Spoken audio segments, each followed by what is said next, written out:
YouTube, I have not put out a video or even talked about really my favorite bottle that I picked up from 2025. And that would be my good friends at Peerless. Now, what's odd to me about this one is that double oak, check my box, I love it. One of my favorites. Now, the Kentucky Straight Rye whiskey is usually not my jam. But this bad boy, I could drink. I could always keep this on my shelf, and let's talk about it. Hope you like the glass. My friends over at Benshot, BENSHOT.com. They put these together, no promo. I bought this, and I bought it at Grainworks, old and new, up in Neenah, Wisconsin. They do, if you ever get up there, they just do some like knick-knack, like crafty stuff with barrels, and they do some great T-shirts, and they literally have like everything you'd need to make an old fashioned, a Manhattan. Like their bitter game is solid. So check those guys out. Tell Chad and Brian I said what up. Duncan boys are good dudes, and they actually have a Nashville barrel store pick right now that is phenomenal. I have one on hold. Maybe, I don't know. We'll see. But great bottle up there. But let's get into this Peerless. So for those, my friends that are close with me, they know that Peerless single barrels are probably my most bottle I'm chasing the most often. I actually just got a Peerless single barrel. It was called Farmer's Cola, and it was signed by Corky Taylor. And I didn't even know it was signed. I just bought it from a guy. So I thought that was kind of cool, nice little surprise. But you'll notice I don't use a Glencairn a lot. I kind of like to open. This might be a little bigger than I would like, but I mean, it's got a barrel on it, so it's got to be cool, right? So on the nose, it's weird because I feel like the rye comes, there's like a little spice on it, which I do like, which is not typical. I like most, is one of those guys starting out, like I'm not a rye guy, right? I'm bourbon, American whiskey, that kind of thing. And then as I've got into it further, and I guess I would say my palate develops a little bit more, ryes have been more interesting to me, which is interesting, but could be problematic because now that just opens up the whole floodgate of things we're looking for. But even as far as like the Sazerac Foolproof that everybody's talking about, and is it the Thomas Handy Killer and all that, Sazerac Foolproof is no joke. That is phenomenal. Okay, so on the nose, it's like a little oak. Like it feels like vanilla. It smells delicious. If you have not, tracking one down, and don't be afraid to get into their toasted bottles, and they're doing a lot of craft stuff that's for a bigger distillery like them is pretty cool to me. So hats off to those guys. Plan on getting down there soon, if anything, just to buy the single barrels from the distillery. But I want to get in, get tour, maybe do barrel pick, right? I have heard that there are some double oak picks coming soon from a couple stores. So that I'm very interested in to see if it's the bourbon or the rye and whatnot. But here we go, on the palate.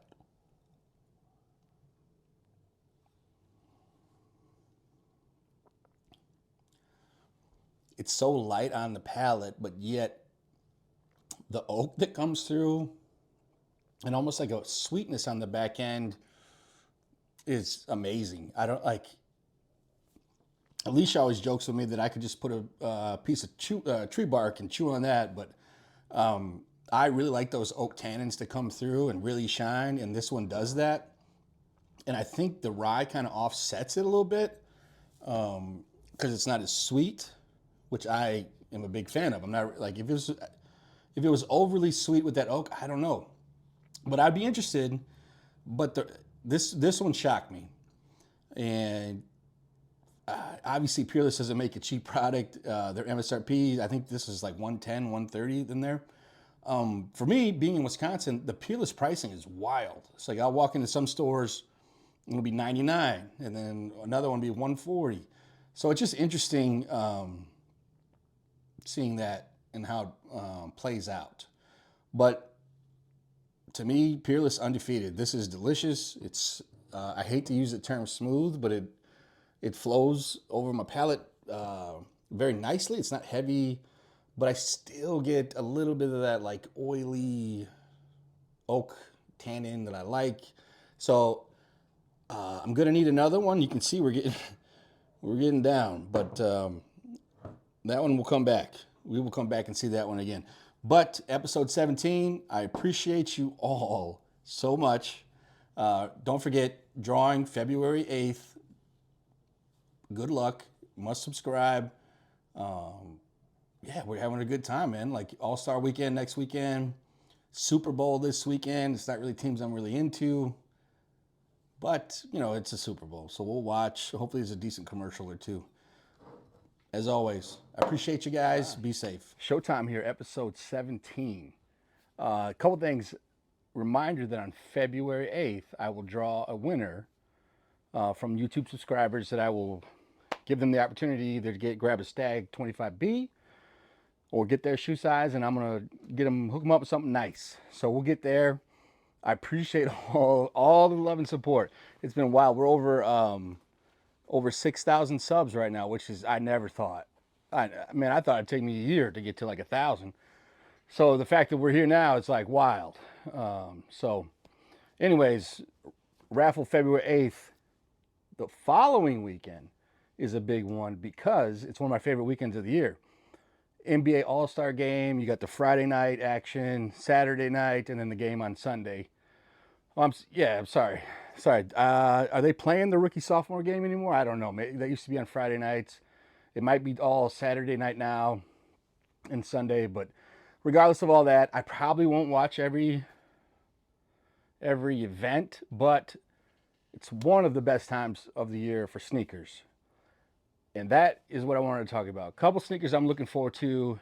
Obviously, my list is very Nike dominated, as most athletes in the NBA are wearing Nike. There are a select few that wear Adidas and New Balance and things of that nature, but the sneakers I want to talk to you about today are mostly Nike. And I'm working on my editing, so I'm going to try to talk about a sneaker and then try to like put an image up here, right? Like so. Please bear with me. I'm working on it. Might need my son to help me a little bit, but as for me, I think the big one is like the reverse infrared 6. I think everybody's talking about that. I did see them in person. A local shoe store, they had them in the back and let me look at them. I'm kind of on the fence. My only issue is that back panel looks off in color to the rest of the shoe. So I don't know. You take a look. You let me know what you think. Will I grab it? I don't know. Maybe. But that's such a classic shoe, but I don't know. I just had mixed feelings when I held it in hand. Next, LA Kobe 6. It's like 3D looking. I had the original. One of my favorite sneakers, so I'm going to be trying for that. Hot take, I kind of like the All-Star Air Force One. It's kind of almost like a spin-off of like the Louis Vuitton Gold. But I like the look. It's loud. It's kind of like a copper chromish. So I'm into that. They're bringing back Huarache 2K4. I was in high school when that shoe came out, and they're doing the Kobe LA, the whole thing, the red, white, and blue. That I'm interested in. That one may have dropped already. I have not seen it locally, but I will be looking for it. Next, kind of hot take, the Ja Morant Swarovski Crystal Air Force One. Now it probably retails for like $450, but I like the look of it. I don't know. Maybe. I don't know. So I like that one. I will say that the Anthony Edwards sneaker for the All-Star game, the orange, I'm in. I will be trying for that pair. That's an Adidas pair, so I will be trying for that. The Lillard didn't do much for me. Aesthetically, the look of it, like the rounded toe, I didn't like so much. And I typically have liked a lot of shoes from his line, but that one didn't do much for me. I'm excited to see who busts out new sneakers on court.